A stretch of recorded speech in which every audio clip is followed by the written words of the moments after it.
ថ្ងៃនេះមកចែកម្លែកបទពិសោធន៍ផ្ទាល់អំពីបេក្ខជនដែលជាប់តាមកម្មវិធី EB3 Visa ហើយគាត់បានទៅធ្វើការនៅក្រុមហ៊ុន Stockton Trailer ដែលជាក្រុមហ៊ុនតឡានកតុយកុងតឺន័រដែលយើងកំពុងមានពេញនិយមជាងគេដល់ទៅដល់បង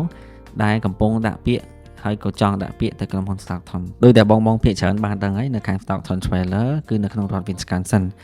នៅជិតទីក្រុង Madison គឺជារដ្ឋមួយដែលមានធ្លាក់ទឹកកកមានន័យថាខែល្ងាគឺធ្លាក់ snow ដូចបងឃើញក្នុងវីដេអូអញ្ចឹងគឺគាត់ចាប់ផ្ដើមទៅដល់ដំបងតាមរយៈកម្មវិធី B3 Visa ហ្នឹងគឺទៅដល់នៅក្នុងខែល្ងានឹងតែម្ដង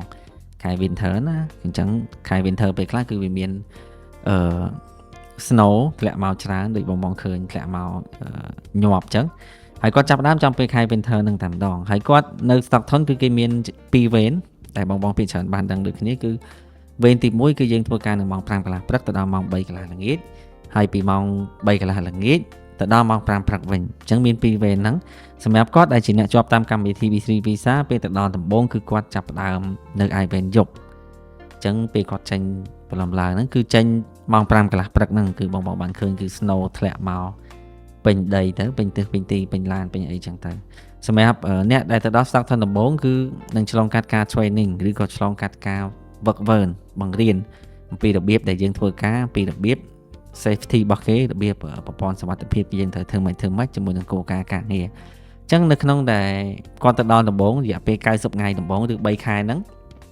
គឺគាត់តម្រូវឲ្យពាក់មួកពណ៌លឿងដោយបងបានឃើញមួកពណ៌លឿងអញ្ចឹងហើយបន្ទាប់ពី90ថ្ងៃមកបន្ទាប់ពីយើងឆ្លងកាត់ការ work burn ការ work hard ឬក៏ training ហ្នឹងមកគឺយើងនឹងទៅ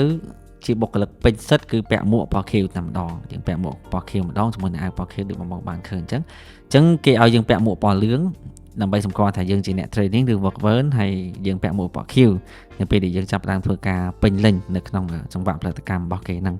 ហើយសម្រាប់បទពិសោធន៍គាត់ដែរដោយសារគាត់ជាមនុស្សស្រីគាត់អត់ដែរធ្វើការធ្ងន់បែបនេះអញ្ចឹងនៅពេលដែលទៅដល់ដំបូងគាត់មានអារម្មណ៍ថាលំបាកបន្តិច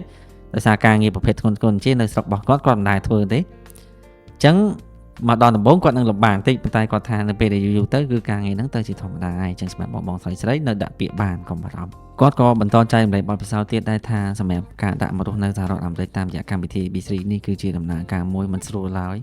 ដែលត្រូវការចំណាយពេលយូរជាមួយនឹងទៀតដែរគឺយើងត្រូវធ្វើការពីការងារជំនាញឬការងារល្អរបស់យើងមកជាការងារអត់ជំនាញប្រភេទដែលគាត់ធ្វើនៅរោងចក្រ Stockton នេះឯងគាត់ថាជាបទពិសោធន៍មួយថ្មីសម្រាប់ជីវិតរបស់គាត់ហើយក៏ជាដំណើរការដ៏មានន័យបំផុតដែរសម្រាប់ជីវិតរបស់គាត់ដែលគាត់នឹងចងចាំមិនថាការរស់នៅទីក្រុង Madison ឬក៏ការរស់នៅ Stockton ទីក្រុង Stockton ដែលជាទីក្រុង20នាទីពីទីក្រុង Madison ទេគឺនៅក្នុងរដ្ឋ Wisconsin ហ្នឹងគឺជារដ្ឋមួយត្រជាក់ដែលធ្លាក់ snow ដូចបងបានឃើញអញ្ចឹងពេលគាត់ចេញពីធ្វើការម៉ោង 5 កន្លះព្រឹកហ្នឹងមកដល់ផ្ទះហ្នឹងគឺថា snow ធ្លាក់ពេញមុខផ្ទះអីចឹងទៅដូចបងឃើញក្នុងវីដេអូហ្នឹងនេះគឺជាទស្សនវិជ្ជាខ្លីៗមួយសម្រាប់បងដែលចង់ដាក់ទៅក្រុមហ៊ុន Stockton Trailer ដែលយើងមានជាក្រុមហ៊ុនដែលមានបទពិសោធន៍ជាមួយនឹងកម្មវិធី EB3 នេះយូរមកហើយជាពិសេសទៅទៀតនេះជាសក្ខីភាពមួយថា Stockton Trailer គឺជាក្រុមហ៊ុនដែលធ្លាប់ធានាបេក្ខជនហើយជោគជ័យទៀតដែរសម្រាប់បងដែលចង់បានក្រុមហ៊ុនមាំបែបនេះជាមួយនឹងមានបទពិសោធន៍មួយកម្មវិធី B3 Visa ជាមួយនឹងអ្នកជោគជ័យបានទៅធ្វើការនិងទទួលបាន Green Card ទាំងគ្រួសាររួចទៅហើយ Stockton Trailer គឺជាក្រុមហ៊ុនមួយពិសេសមែនតើហើយអញ្ចឹងសម្រាប់បងមួយទៀតដែរដែលបានសិក្សាពីកម្មវិធី B3 Visaហើយមិនទាន់មានលទ្ធភាពនៅក្នុងការដាក់បងខ្លះក៏បានគិតយូរហើយប៉ុន្តែមិនមានលទ្ធភាពនៅក្នុងការដាក់បងអាចធ្វើការតាក់ទងមកក្រុមហ៊ុន Visa Hub យើងបានយើងមានទាំងការបង់ប្រាក់ special ដែលបងអាចចាប់ផ្ដើមត្រឹមតែ500ប៉ុណ្ណោះគឺឯកសារបងបន្តទៅមុខដោយមិនចាំរងចាំសន្សំប្រាក់រាប់ម៉ឺនដោយក្រុមហ៊ុនដទៃឡើយជាមួយនឹងទៀតដែរនៅ Visa Hub យើងគឺយើងជ្រើសរើសយកក្រុមហ៊ុនធានាដែលមានបទពិសោធន៍មួយកម្មវិធី B3 Visa មានអ្នកជោគជ័យទៅហើយរាប់រយនាក់ដោយដែលបងឃើញនៅក្នុងវីដេអូនេះអញ្ចឹងសម្រាប់ព័ត៌មានបន្ថែមការពីការទៅរស់នៅអាមេរិកជាអចិន្ត្រៃយ៍តាមរយៈកម្មវិធី B3 បងធ្វើការប្រឹក្សាជាមួយពួកយើងមិនគិតថ្លៃតាក់ទងមក Visa Hub ទាំងអស់គ្នា